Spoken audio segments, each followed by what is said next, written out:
All right, on with the introductions. Yo, this is your boy Lincoln Clay coming back at you with yet another stream. This is MLB The Show number 35. Let's all be one cohesive unit and hit the like button to help spread the content to a wider audience. I would appreciate it. And make sure you hit the bell icon so you can stay notified whenever I put out new content. I would appreciate that as well. And if you are a new subscriber, welcome to the channel. I hope you are enjoying the content. Zone, you are first. Area Drake, what is up? Let's go find an opponent. I got to get my game tight so I can get with Porter Rock. Simply Deep, what's up? I got Blaine Hardy back. Wait, whoa. I got Blaine Hardy back, but he has been moved into the starter's position.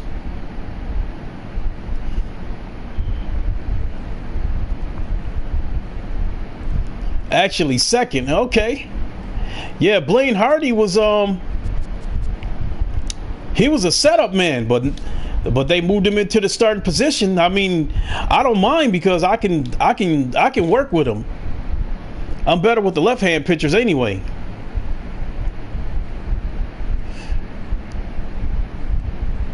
What do I feel about game review plagiarism? I'm doing pretty good in the zone. Thanks. Christopher Hart, how do I feel about plagiarism? I don't know. After hearing what was going on, it sounded to me like this dude was too lazy to it was one of two things. Either this dude was too lazy to write his own review about this game or whatever the case may be, or IGM, put him in a bind, and probably gave him a deadline to get the review done.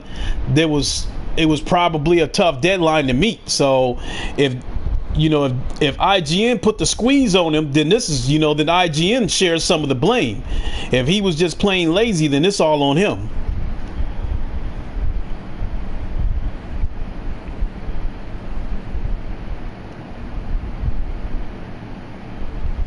Oh.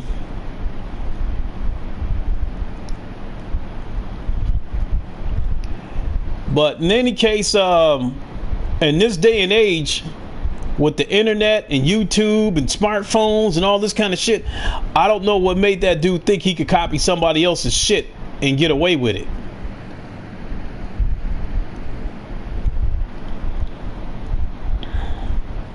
So,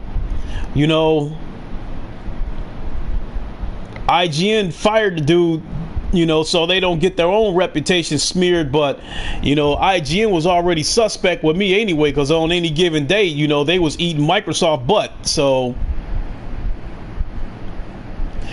all right, I'll do my best, Andre 6K. I'm on a 3-game winning streak.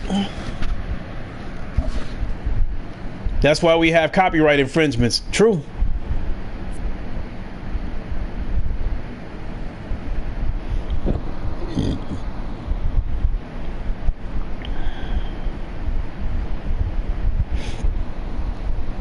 But I've worked at a few jobs where you've been set up to fail, where they want you to get something done within an hour, but because of a bunch of obstacles that management has not removed to help you be more productive, that assignment might end up taking longer than an hour, and then you end up having to answer to management.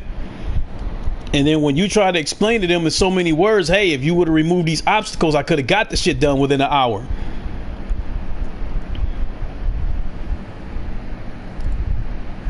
Did you see that Sano tied it up in the ninth today? No, I didn't. I haven't really been following baseball like that in the zone.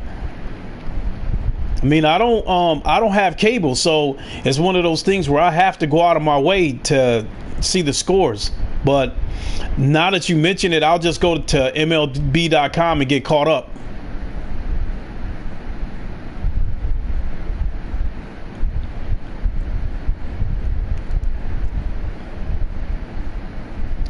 Well, let me back out and try to find another opponent.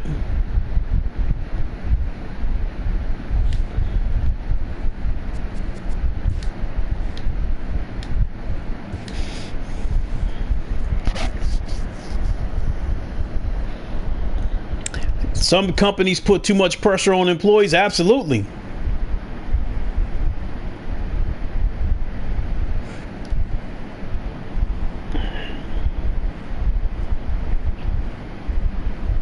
You know, I work at a factory, you know, and I work at a factory that makes office furniture. And before that, you know, back in December, I got laid off from a company that makes office furniture. I was there almost 10 years. And one of the things about I think about factories when they take on these large deals, whenever they get a contract, I think they, you know, to tell the customer what they want to hear, they promise to deliver it at a time that, you know, pretty much cuts it close. I've seen it all too many times where we were supposed to get something done by 10 o'clock, and here it is 1 o'clock. You know, we got it done, and then all of a sudden the inspectors come by, take a look at it, take a look at the product, and they don't like it. So then we end up having to do the shit again, all over again. Meanwhile, they won't let the truck leave. You know, the truck has his own deadline to meet, that truck driver, and they won't let him leave. So, you know, so I'm not going to jump up and just blame this guy because, like I said, I don't know if IGN put him under pressure to get something done, you know, and what was probably, you know, a really tough deadline to meet. Capable companies cut things too close also. Never show up on time to fix cables, etc. Shit, yeah.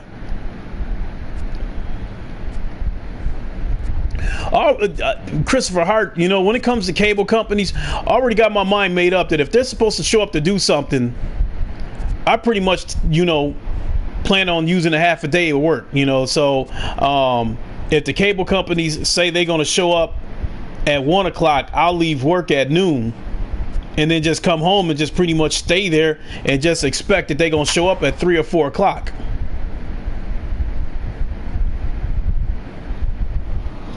He's using the Diamondbacks, and fortunately nobody's hitting over 300. But then again, my team average is shitty too.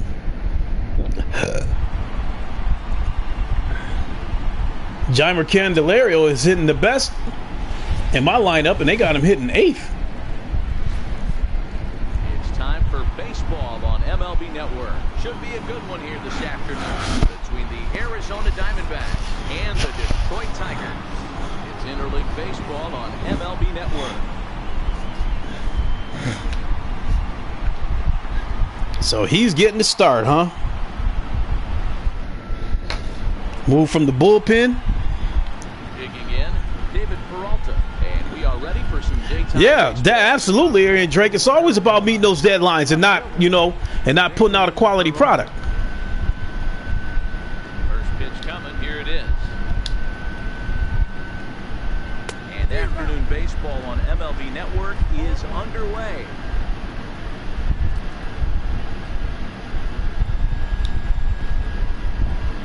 On its way, the 0-1 pitch. Swing and a miss, and he's in control. 0-2. Peralta is considered an absolute stud with a bat, particularly against right-handed pitching.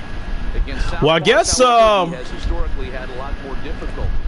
Strike 3 on a pitch in the dirt. Up with it, McCann. I guess supposedly this isn't his first time pulling some plagiarism shit. And there's one away. So I guess you have to go check out Young Ye's video to get the details on that. Power hitting first baseman Paul Goldschmidt. Swing and a miss as he was way in front of that one. A very comfortable afternoon for baseball. 61 degrees our game time temperature. Now a cutter, but that's in the dirt for a ball. Well, this team, according to Young, yeah, this isn't his first time. Just a little too far out of the strike zone. A little bit outside. Young, yeah. 2-1. The 2-1 home. It's a fastball. Oh my God. A.J. Pollock will be next.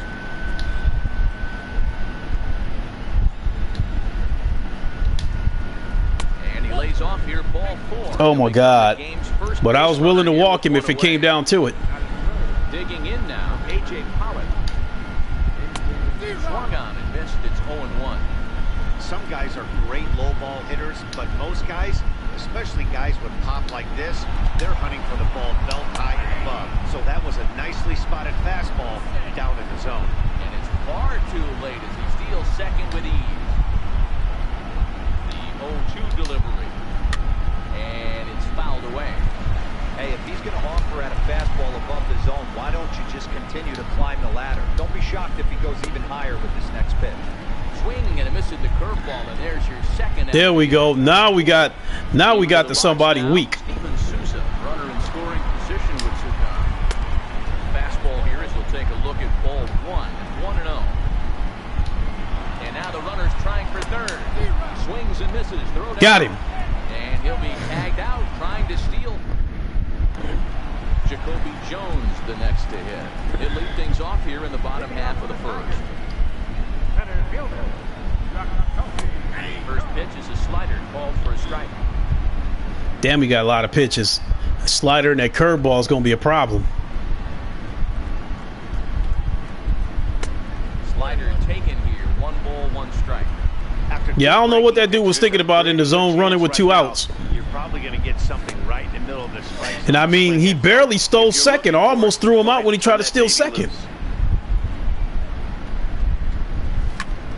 Right side, hit hard. Fielded by Nah, that was some funny looking shit. And he is out. So coming to the plate, Nico Goodrum. He'll get to take his first cuts here. First delivery to him on the way. And if he gonna copy somebody's shit, at least change the words around. There's a called strike on a changeup, not a particularly good one.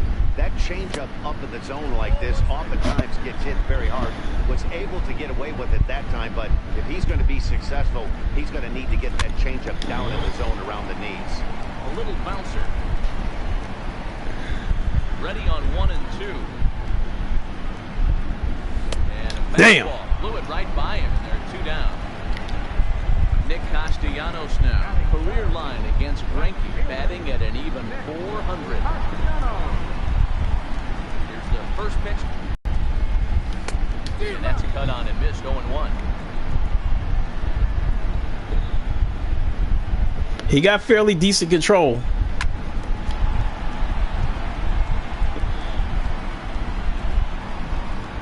And it looked to me like he likes to work the outside and the bottom of the plate. High pop up. Marte over to his left. No trouble with this one, and the inning is over.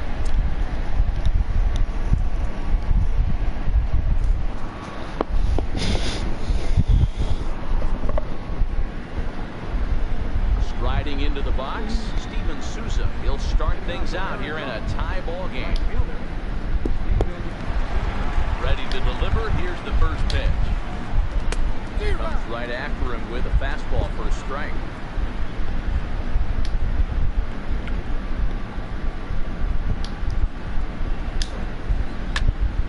Oh, God. At that one as this one's lifted high in the air and deep out to left field. Onto the bullpen roof and gone. Stepping into the box, Eduardo Escobar. He swung at that high shit. First offering on its way. Very weakly on the ground. And rolls foul for strike 1. Wind up and the 0-1. And now a curveball that bounces up to the plate. It's 1-1.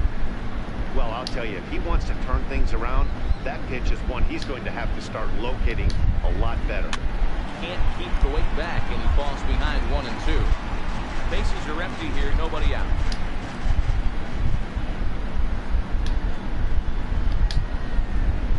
On a good curveball, gets him swinging for route number 1. Into the box now, Daniel Descalso. First pitch on its way. Swing and a little tapper on his foul, strike 1.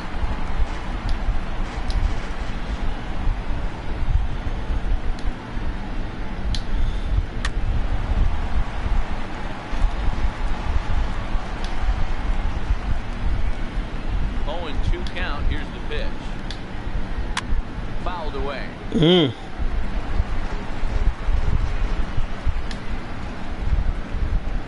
next 0-2. And this will be chopped foul here at home plate. Just gets a piece of it. Still 0-2.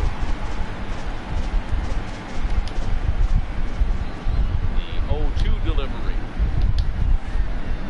Oh, this is swung on and missed. 4 strikeouts already, and that's out number 2. And that'll bring in the middle infielder, Ketel Marte. He'll work on keeping this top of the second alive.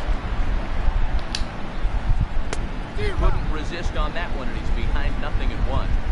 This guy's one of the best bunters in the league, but with 2 outs, I'm not sure that's a really good play right now. He might be forced to go ahead and swing the bat and try to get an extra base hit here with 2 outs. Throw in time, and Ain't that a bitch? Digging into the batter's box next is John Hicks. Leading off for the Tigers. Here's the first pitch to him. And a breaking ball stays outside. Said Lindor just hit a walk-off 3-run home run. Shit.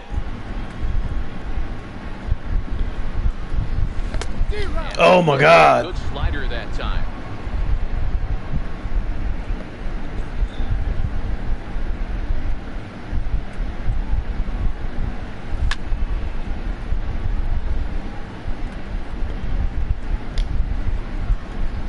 What's the deal?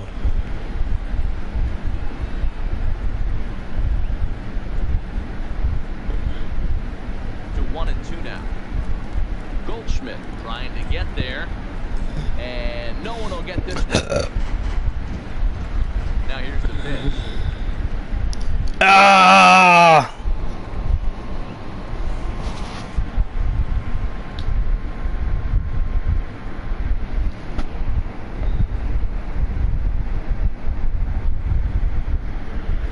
God damn it.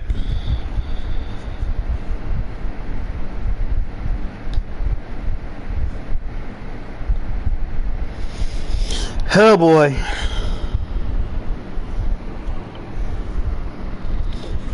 I didn't like the way that shit looked.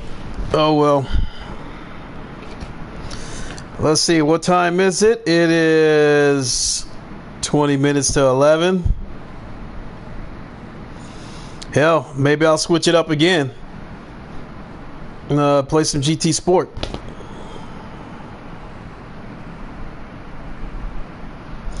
In the zone, am I going to start another game? Shit, I don't know.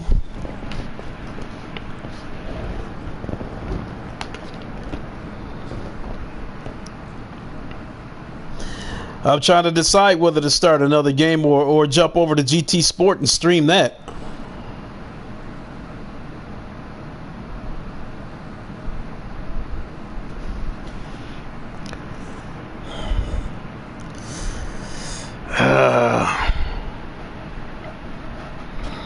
But I'm definitely not going to play anything VR because I don't feel like standing up again.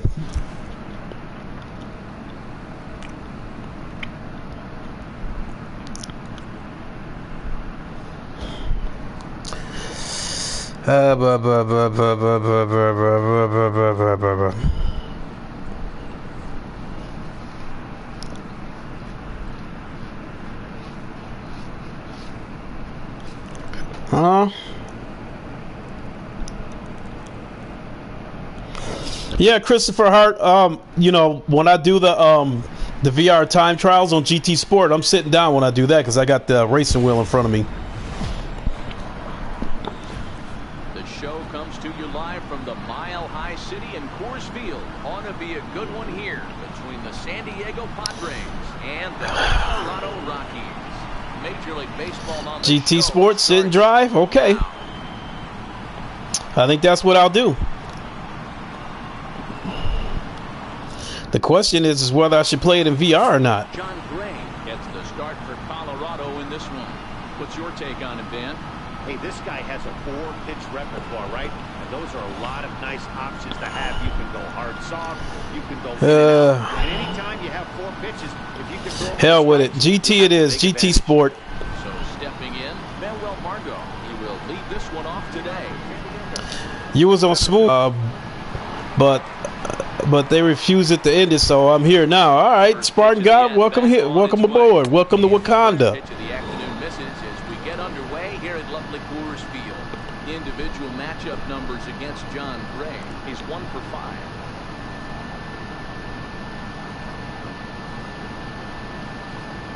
Now the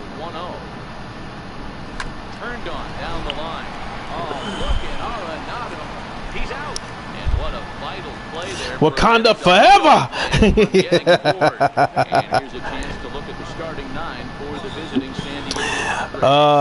Everybody knows the game that I'm looking forward to is coming up at the end of the month.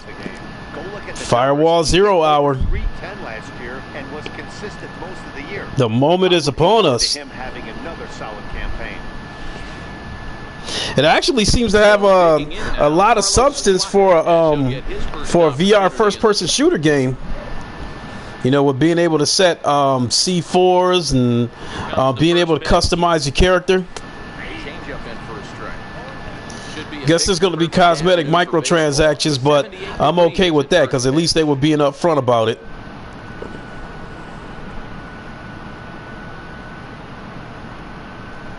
Exactly, Christopher Hart. Rainbow Six VR. And a curveball that time that broke too low. Andre 6K. Whenever I do GT Sport and VR, I can see the corners better. I can judge the corners better, and because of that, I can hit the brakes a little bit later than I would in a regular race. And that's just the shame of GT Sport, that there's no multiplayer for the VR. And I don't know. I hate to say it. I don't think we're going to see that until next generation. As